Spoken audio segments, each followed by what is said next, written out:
পর্যটন কেন্দ্র বাংলাদেশের শেরপুর জেলা শহরের পাশেই অবস্থিত। নান্দনিক সৌন্দর্যে ভরপুর। ১৯৯০ সালে ব্যক্তি মালিকানায় গড়ে তোলা হয় পর্যটন কেন্দ্রটি।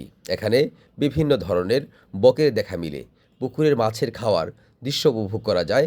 অর্কিড পর্যটন কেন্দ্রে বিভিন্ন ধরনের পাখি মিলন মেলা দেখা মিলে। অর্কিড পর্যটন কেন্দ্রে একসময় কলাবাগান নামে পরিচিত ছিল। এখানে কলা গাছের বাগান ছিল। বর্তমানে জায়গাটি মানুষের অবসর সময় কাটানোর জন্য পর্যটন কেন্দ্র ও বিনোদনের উপযুক্ত স্থান হিসেবে গড়ে তোলা হয়েছে। শেরপুর জেলার দর্শনীয় স্থান দেখতে যায় নিয়মিত ভ্রমণ পিপাসুরা। অর্কিড পর্যটন কেন্দ্রে দেশি বিদেশি গাছ ভরপুর। সবুজ ঘাসে সারি সারি রাস্তার পাশ দিয়ে ছোট ছোট বাউন্সাই করা বিভিন্ন ধরনের গাছপালা লাগানো। পুরো পার্কটি জুড়ে সবুজে ভরপুর। অর্কিড হাউজে একবার গেলে বারবার যেতে মন চাইবে। শেরপুর শহরে বসবাসরত মানুষেরা অবসর সময় কাটানোর জন্য অর্কিড পর্যটন কেন্দ্রে ছুটে চলে যায়।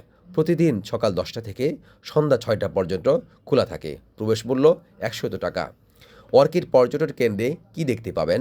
বিভিন্ন ধরনের দেশি বিদেশি গাছের সারি, নানান জাতের ফুলের বাগান। পর্যটন কেন্দ্রের ভিতরে পুকুরে সান বাঁধানো গাটলা, পুকুর পাড়ে বিভিন্ন ধরনের বকের দেখা মিলে। এখানে রয়েছে বিভিন্ন প্রজাতির প্রাণী, খরগোশ, বান্দর। শিশুদের বিনোদনের জন্য বিভিন্ন ধরনের রাইড।